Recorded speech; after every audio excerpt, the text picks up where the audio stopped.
Within the realm of supply-side policies, there's two major schools of thought. We talked about this before on the Intro to Government Policies video, the first of this series, but it bears repeating here. When you use the term supply-side policies, you're liable to get very quickly a very negative reaction.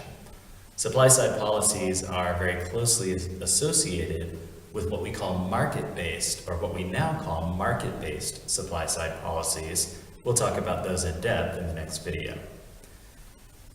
The other type, other than market-based, is what we call interventionist supply-side policies. And these are going to be attempts to manage to manage aggregate supply that are going to be more led by the government.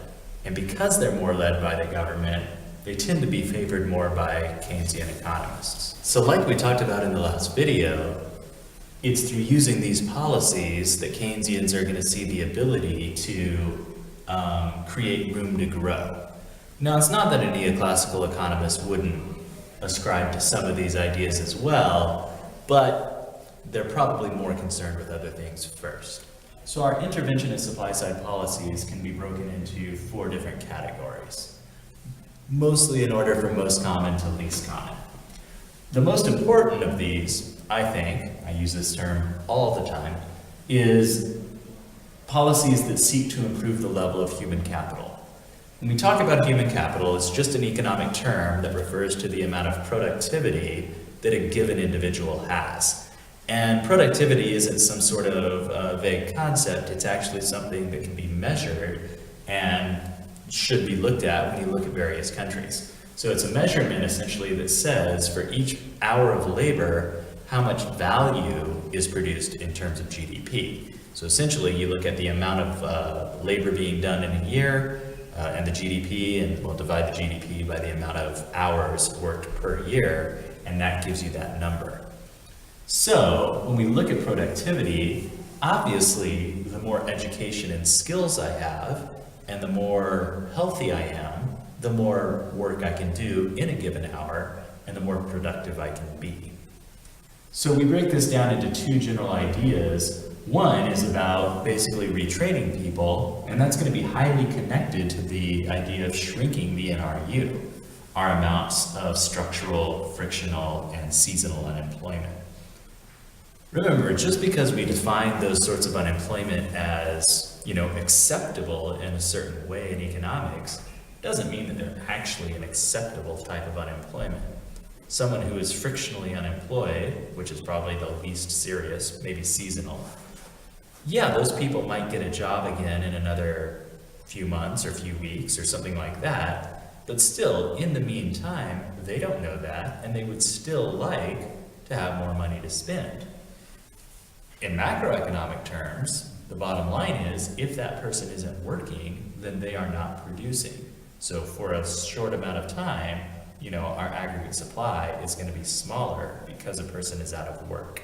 So if we can shrink the size or the level of NRU in a given country, we're making better use of the resources we have available to us. We basically break this into a few different areas. So obviously training or retraining. Training obviously for people who are just entering the workforce. Yes, this could be university and higher education, but it can also be skill specific.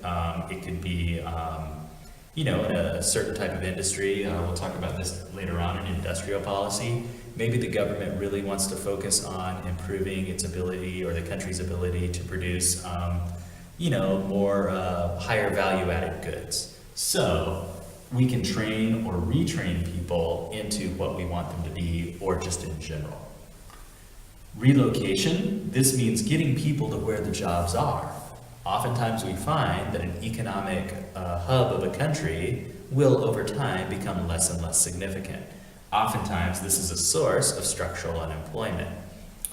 Something they were good at there, or a valuable resource that was extracted there, is just no longer important. So we've got too many people in that place and they need to go somewhere else where they can be more useful. So these could be programs such as providing low-cost housing in the place that you want people to move to attract people there because it's cheaper. It could be ideas such as sponsoring people to go get training in that place, so getting them closer to where it's going to be. Anything that's going to attract people to a new place is going to fall into this category. Coordination is specifically about there are people who need jobs and people who need workers, and oftentimes they're unable to find each other. So there are specific government programs that are focused on getting those two groups together in a quicker amount of time. The second thing that we focus on a lot for human capital is the provision of healthcare. Healthcare obviously is really important to keep, workers able to continue to produce. Don't just focus on the workers though, don't forget about their families. Kids especially tend to get sick quite often, so if you can reduce that, well, there's the human terms that it's better if kids are more healthy, but it also means mom and dad can, instead of being home taking care of the kids who are sick, they can be off at work and they can be producing. And mom and dad would prefer that too because they earn more money and, can buy more stuff for their kids or stuff for the house or whatever it might be. In all of these, and I'll try to revisit this, keep in mind that in the short term, what we're going to see is a change to aggregate demand. If I'm paying for better health care, that means I'm paying doctors, which is a shift to aggregate demand, and nurses and whoever else is involved in health care. Likewise, if I'm training people, I'm paying people to go to work, or I'm paying people to go to school, or I'm paying people to train the people who are going to school, probably a little bit of both. In both cases, in the short term, that's going to be seen first as a change to aggregate demand. In the long term, hopefully that's going to pay off and we're going to see an increase to aggregate supply as well. The second thing that is an interventionist supply side policy is focusing on improving technology. Technology tends to be one of the easiest ways to improve the quality of factors of production, and then in some cases it can improve the quantity of your factors of production, because through better technology you can access the factors of production that are there a little bit cheaper, easier, something you couldn't do before. This can be done by the government, and it can be supported by the government in the private sector. So for technology to get better, what we need to see is some sort of financial support.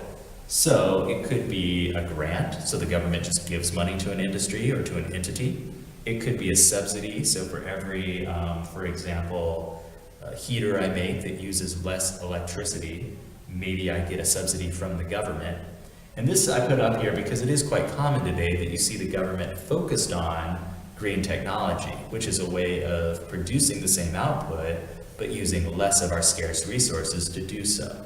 So the government is focusing on that area to improve the factors of production in the long term, and AS would shift out to the right because we're freeing up those factors of production to do some other thing. Another thing that's very important is that people feel confident that they can create something new and they can have their rights to that protected. So having strong intellectual property laws is valuable in an economy. Third, improving infrastructure, so roads and communication infrastructure, railroads, ports, harbors, things like that, anything having to do with transportation. When those things improve, we're going to see businesses are able to be more efficient, which of course is going to bring down their costs, and it's going to make it more profitable for them to produce more, and that's going to be seen as a shift of aggregate supply to the right. It also helps in coordination. Imagine if you're a business and maybe I make hats, and I'm waiting for a shipment of fabric from another supplier. Well, if postal services or shipping services in the country are not very good, or if I have to rely on more expensive private services, well then, my costs are going to go up. But if that infrastructure is better, then perhaps that's going to be something that is good for me and enables me to produce more over time. There's also an argument here that I wanted to throw in that is really a human capital argument. Imagine I'm a person who works 8 hours a day, 5 days a week, so 40 hours. But additionally, I take 2 hours each day getting to and from work in total. So instead of me being at work for 40 hours, I'm really at work for 40 hours plus an additional 10 in getting there and back, so 50 hours. Well, if there's more efficient transportation, the roads are less clogged, there's mass transportation that is efficient. If those things exist, well, two things we could talk about. I think it's important to talk about just my quality of life is better, and maybe I get to spend more time with my kids, making sure they do their homework and are, maximizing their potential. Maybe I make sure that they have a healthy dinner and breakfast and things like that to eat. So maybe we reduce costs somewhere else because of this. Or the other argument, or in addition to that, you could say, well, if I was working 50 hours a week before, 40 plus the 10, maybe now, because I can get back and forth to work much quicker, I'm willing to take on 3, 4, 5 more hours of work a week, which would produce, in the short term, it would produce changes to aggregate supply. Our final argument that we'll make here are what are called industrial policies. This is a pretty hot term, especially in developing countries. This is small and medium or moderate sized enterprises. So it's talking about businesses that are just getting started. Just down the road, you guys, if you go home to Daneford every day, you'll see on the left side the River Sands Incubation Hub. And we'll go there next year sometime and look at it. But that is basically what they are focused on doing, is growing or incubating a business idea into a more profitable business, a sustainable business. Another thing that goes along with that is the protection of what we call infant industries.